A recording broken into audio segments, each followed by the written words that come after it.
Hello po, magandang gabi, no? Magandang umaga. Nasa panig man tayo ng mundo. Sana po ay nasa maayos kayong kalagayan, ha? Sa pagpapanood ng ating video na ito, ayan, inumaga na. Ayan po, ha? Ito ang ating unang reading. Dalawa agad. Ngayong araw ng Biyernes, ayan po. Meron tayo dito, Three of Cups. Meron tayo dito, The Judgment. Okay. Tignan pa nga natin, ha? Tignan pa po natin. Oops, ito pa. Meron tayo ditong Queen of Wands. Urong natin ng konti ang ating mga crystal ball dito, no? Ayan. Ayan, isa pa. Kailangan natin ng isa pa, ha? Ayan, para po sila ay magkasya.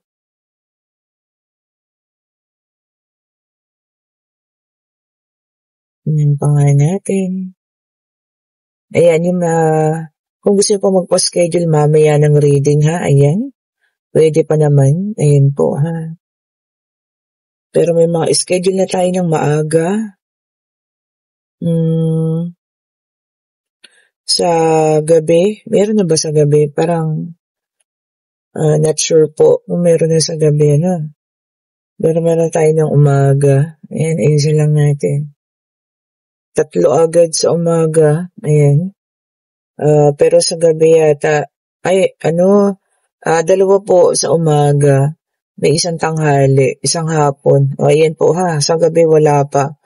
So kung gusto nyo ng, tawag dito, magpa-schedule tomorrow. It's Friday. Ayan. Ayan po. Magpa-schedule na kayo, ha.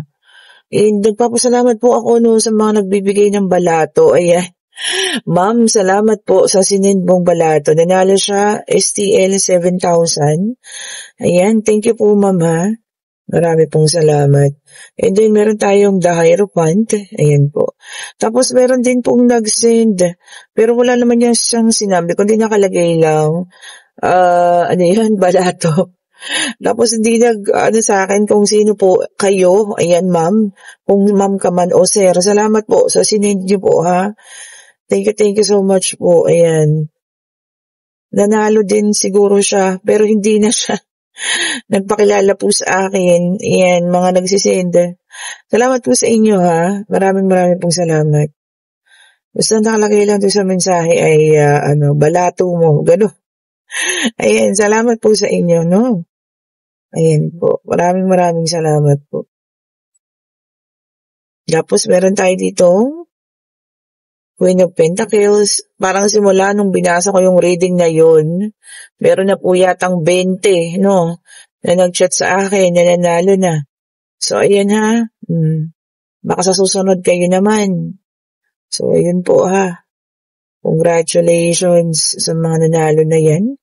And then, meron tayong 9 of Swords. Okay. Congratulations po sa inyo. Okay. Sana madagdagan pa, no? Madagdagan pa at dumami pa. Pero sabi ko nga, wag natin gawing bisyo, ha? Naku, ang dami naman nito. Gawin lang po natin itong katuwaan ba? Ganun. Swertihan, sabi ko nga. Dahil nga maswerte ang buwan ng Mayo ngayon. Sa pagtaya-taya na kung ano man. Huwag pong gawing bisyo, ha? Sabi ko nga sa inyo.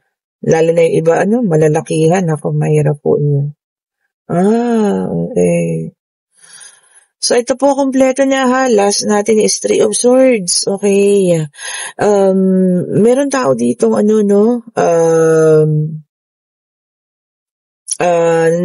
iniwanan na siya. Ayan, ha? Ngayon, nagkakaroon na siya ng pag-iising, which is the Judgment tayo. Parang nagkakaroon ng awakening. Maaaring ito ay ex-partner ninyo na ngayon po ay nag-iisa na lamang. Sugatan ng puso niya. Ayan, ha. Nakakaramdam na rin siya ng pain. Pakiramdam niya po mag-isa lang siya. Ayan. Umalis na din kung sino man yung taong kanyang sinamahan or ipinagpalit sa inyo. So, ang pakiramdam niya po ngayon ay nag-iisa na siya. Okay po. Nakakita tayo dito ng Three of Cups and nakakakita tayo dito ng The Judgment, which is, ibig sabihin po ay nagkakaroon na ng realization at alam niya na, no, na talagang alam niyo yun, nagkamali siya kung ano man yung kanyang naging desisyon. Ayan ha. Ang emosyon sa puso niya ngayon ay halo-halo. Nandoon ka, ayan eto siya, no. Andiyan ka, ang ating Queen of Wands, ayan. Maaring may tawag yan, pagsisisi, no, sa kanyang mga nagawa. Pero kung ano man, no, kung ano man yung ginawa niya sa'yo, ayan po, siya rin nararamdaman niya ngayon. Kasi iniwanan na siya ng lahat po eh. Pati yung mga itinuturing niyang kaibigan, mga kaibigan niya kasama niya nun sa kalokohan, na nag-udyok sa kanya para masira man itong relasyon ninyo kung kasal kayo kasi meron the hierophant. Or kung kayo man nagsasama ng maayos sa mga panahon na yun, tapos siya nauudyokan ng mga tao. Ayun po. Iniwan na rin siya ng mga taong yun, So, siya na lang po mag-isa sa ngayon, At ngayon, nagkakaroon na siya ng realization, ayan, na mali ang kanyang naging desisyon. Okay.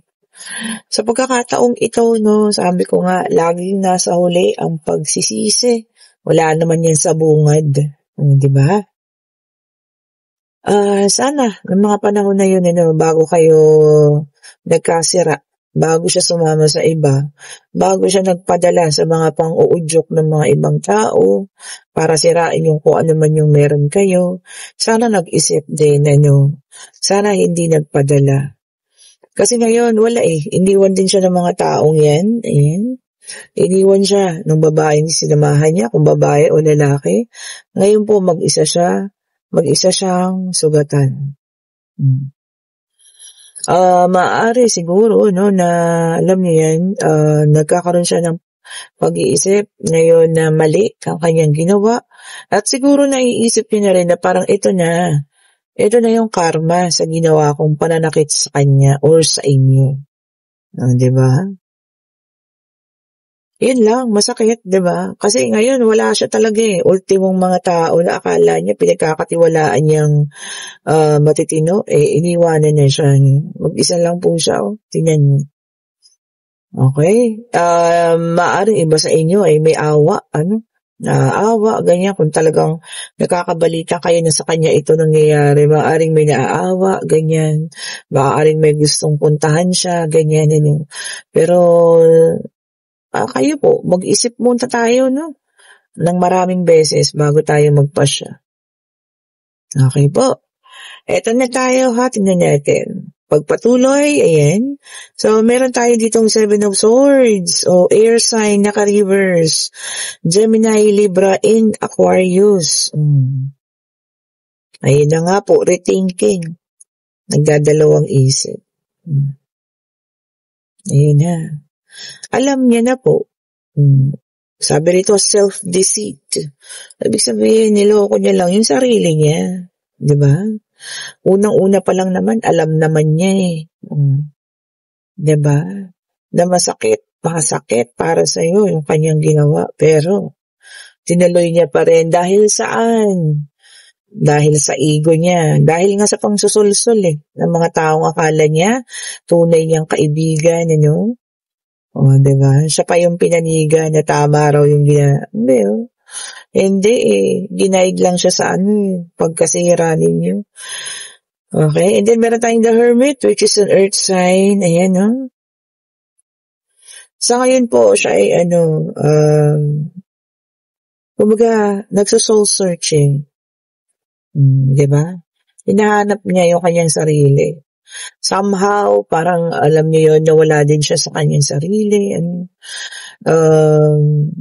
Nawala siya sa tamang pag-iisip. Diba? Ngayon, nagkakaroon na ng realization. Ngayon, nalalaman niya na kung ano yung pagkakamali niya. Diba? Para sa akin, tama po yun sa kanya, Tama lang po yun sa kanya.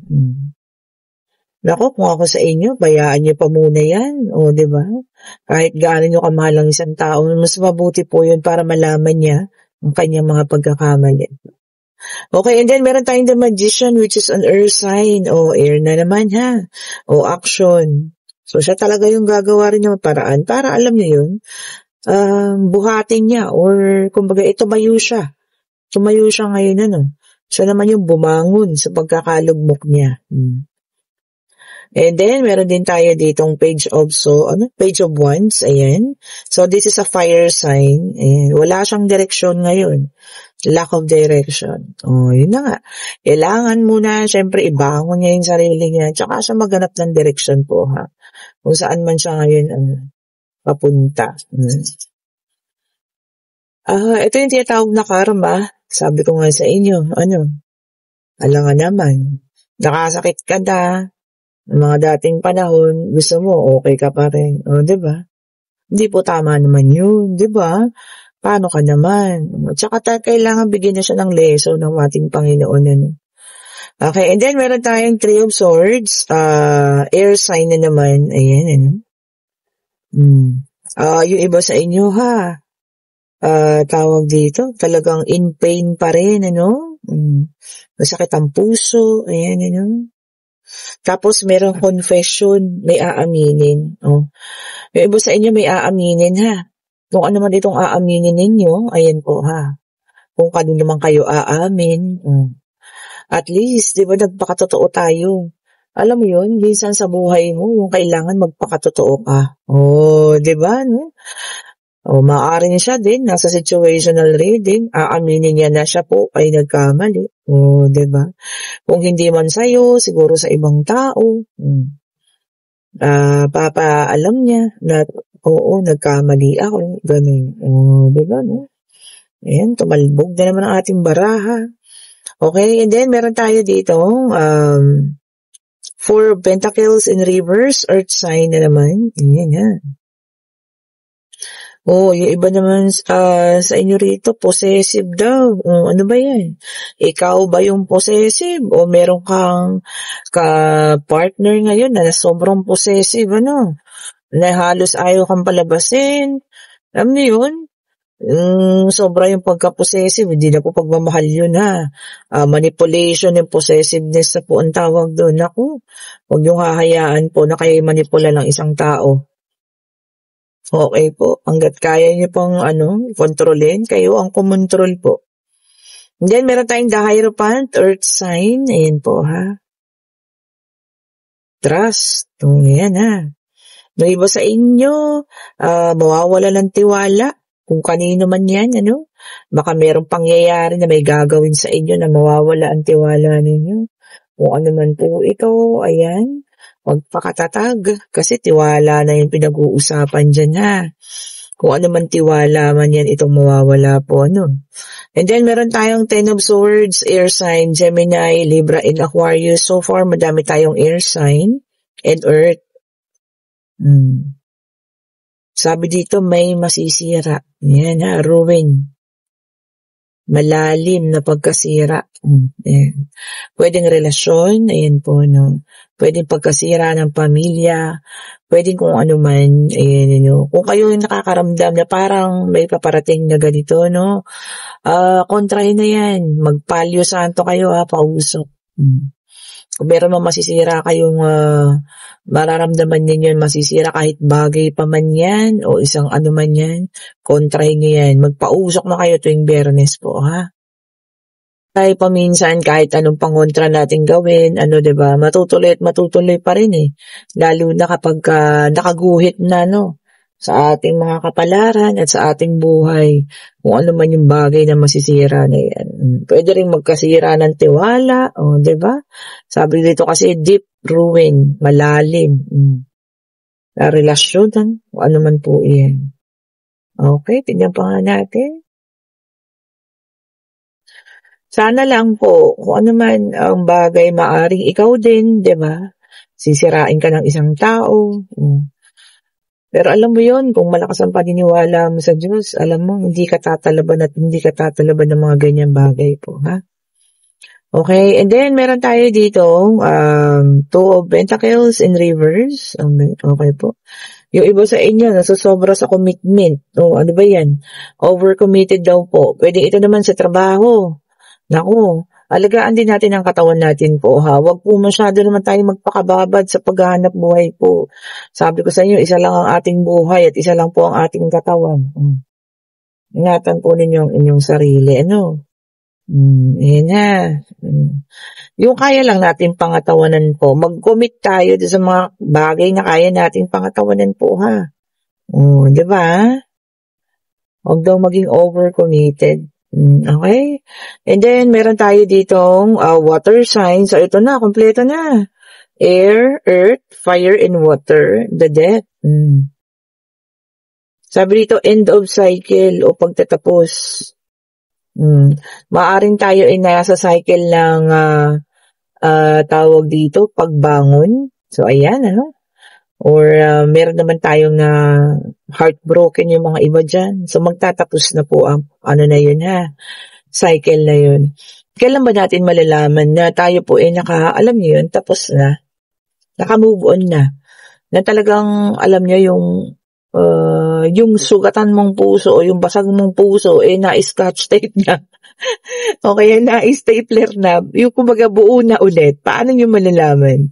Siguro yung kapag hindi na ganun, yung pag-iisip nyo sa taong yun, kung sino man yung gumawa sa iyong kasalanan. Kumbaga hindi na ganun kadalas, hindi na ganun kalalim, madalang nyo na siyang, alam nyo yun, naaalala. Kung hindi lang kayo may nakikitang pelikula or isang bagay sa kanya lang naaalala nyo. So, siguro ganun po. I think mga 2 years na wala na. Diba? Umamin kayo, ha? Mag-comment kayo dyan. Yung iba naman, mabilis. Sasabihin nila 6 months. Ayan, ha? Siguro yung iba kasi mabilis kasi nakahanap agad ng kapalit. Kasi yung iba ganun para makalimot, hanap ng kapalit. So, ano sa palagay ninyo yung talagang masasabi yung healed na ako, move on na scotch tapean ko na to. Diba tuwan-tuwa ako sa scotch tape? Kasi alam nyo yun, pag naka-scotch tape po, minsan, kapag kami naaalala tayo, yung nasasaktan pa rin. Kaya gusto ko yung talagang malaman sa inyo yung talagang totally healed na. Ano na ba tingin nyo dun sa tao? Iba na, hindi na yung dating mahal na mahal din. Yun pa, isang senyales po yan, ha. Kumbaga, ngayon parang common na lang yung tingin nyo sa tao na yun. Hindi naka-special, kagaya sa dati. Yan po, ha. Ibig sabihin po yan, totally healed na kayo. Okay po? And then, tingnan natin to. Meron din tayo ditong water sign ulit. 8 of Cups naman. Yung iba sa inyo, magkakaroon ng withdrawal o walking away. Pag-alis sa isang sitwasyon o naku, baka ito ikakasal na tapos biglang tatakbo. Walang ganun, ha. Walang ganun sa earth. Huwag kayong magagaganyan po. Or meron na kayong commitment sa isang tao tapos bigla kayong aayaw. Naku, wag po. Maawa kayo sa partner ninyo. Pero kung talaga namang sabi ko nga hindi kayo para sa isa't isa, pwede naman pag-usapan Pero yung basta biglaan, na bigla na lang kayo mawawala, meron na kayong commitment, engaged na kayo, tapos bigla-bigla mawawala kayo. Naku, mahirap po yun, ha. Makipag-usap po tayo ng maayos. Okay po? Marami akong nakilala, ha. Ito, ma-share ko lang sa inyo po.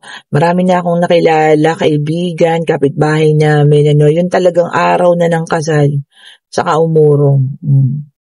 Diba? Ang hirap po nun, ha. Especially sa inyo parehas. Hindi ako magiging bias sa babae lang. Parehas po. Magiging masakit po yun. Kung sino man yung umalis o tumakbo, maaaring yung babae o yung lalaki. Pakasakit po nun kung sino yung maiiwan. No gender specification tayo dito. Okay po. So, every action na gagawin natin, pag-isipan po munang mabuti. And then, ito na ang kukumpleto sa ating deck of cards, the Lovers, which is an air sign. Ayan. Self-love. Binaka-the best. Diba? Ano man pinagdadaanan ninyo ngayon, self-love lang muna. Sarili lang muna ang mahalin. Okay ba yun? Tama yun ha.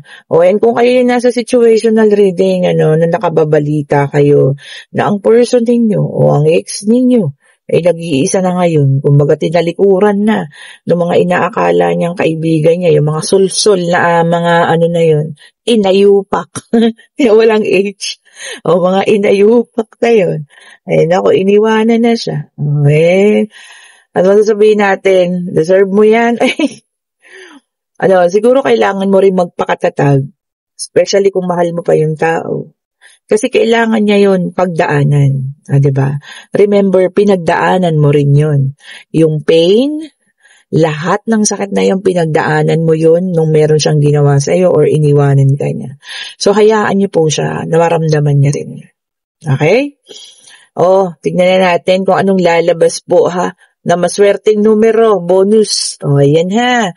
Eto, nako, hindi ko lang alam kung mag-chat nga kayo sa akin, kung may pero ayun nga, si madam nga, nagpadala, ayan, nagbigay, tapos yung isa rin, na hindi naman nagpakilala, ibig sabihin po, may nanalo doon sa binigay kong numero, ha? Tignan natin. Bigyan nyo nga po kami ng numero. Sige na po, para ikombinasyon nila, ayun na. Ayan, 24 ulit or 24. Ayan po ha.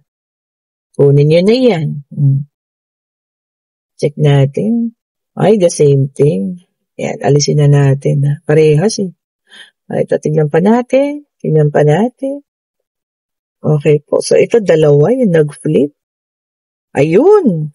Meron akong nakuha dito sa isa. Itong isa ay wala. So, ayan, number 2 ha. Tapos itong isa wala, pero isang Queen of Swords. Ayan, tingnan pa natin. May 24, may number 2. Pwede ring number 4 lang yun ha. So kayo na yung mag-interpret. Okay po. 4, 24, may 2. Sige, tignan kung ano pa yung isa. Nalalabas. Pwede nyo naman i-jumble din yan. Kayo na po ang bahala. Ay, ito wala. Tignan pa natin kung pa tayo. Ito ang isa. Wala din. Baka wala na. Isa na lang po ha. Tignan natin. May lalabas pa. Ayan. Ayun, may nag-flip. Ano natin to? Ay, 1. May number 1 po. So, meron na tayong numero ha, kompleto. Pwede tong 4 or 24. Merong number 2, merong number 1. Ay, tataya po ako kasi numero ko ay 1. Yan po ang aking lucky number. So, mamayang gabi siguro ako, Okay, so pwede na rin kayo magtanong ha. Yes and no card na natin din ito. Ano ba ang tanong ninyo? Pag-ibig, pangyayari, financial, mananalo ba kayo ngayong gabi? O ano po? Magtanong na. Divine Universe, ibigay mo po sa amin ang kasagutan sa kanilang mga katanungan po ha. Ibigay mo po sa amin ang kasagutan sa kanilang mga katanungan. Ibigay mo po sa amin ang kasagutan. Ito na po. At sa ngayon po ay hindi pa. Kung sino man yung mga nagtanong dyan ha, hindi pa po. Ayan ha. And, yung iba sa inyo, merong ipaglalaban. Ayan. Magiging defensive. Pwedeng sa trabaho ninyo, pwedeng relasyon. Ayan po, ha. Kung ano man ito, magkakaroon din ng kaunting disagreement, Magiging, sabi nga, magkakaroon kayo ng kaunting aggressiveness. Kung ano man po yan na masasangkot kayo. Ingat po ha. Trabaho man ito kung ano man po ito. Ayan, and kung nagugustuhan yung ating reading, pa-like, pa-share, pa-subscribe, and hit the notification bell para lagi kayong updated sa mga bagong videos na ating nire-release. At salamat po sa mga nagbabalita sa akin na mga nananalo. Congrats po sa inyo. Ayan. Lalong-lalo na kasi alam po sa midweek ba o third week ng May. Ayan, yung mag-alignment. Pero i-check natin na alignment ng mga planeta. Okay po, ayan, ito ang mga bracelet. Kung gusto niyo mag-order, ayan, ang nagliliwanag na citrine para sa kaperahan. Meron tayong amethyst, ayan po ha, for good luck din and good health. At ito ang carnelian, manifesting, kung sino yung gusto yung pabalikin sa buhay ninyo o baka meron pa talaga. Ayan po ha. And of course, meron din tayong mga evil eye. Ayan po, sing-sing. And yung bracelet, ito po yung nasa gitna. Ayan ha. Mag-order na po kayo. Click nyo lang yung link. And kung gusto nyo rin magpa-schedule ng private reading para mamayang gabi po. Thank you so much for watching po. Have a great night. Maraming salamat po ulit sa mga bagong subscribers. Parang konting-konti na lang. Magta-12,000 na tayo. Binibigla nyo ako. Salamat po sa inyong lahat ha. At sana po yung manalo kayo at pagpalain kayong palagi. Have a great night po, great day kung nasaan kayo. Stay safe po. Bye-bye po.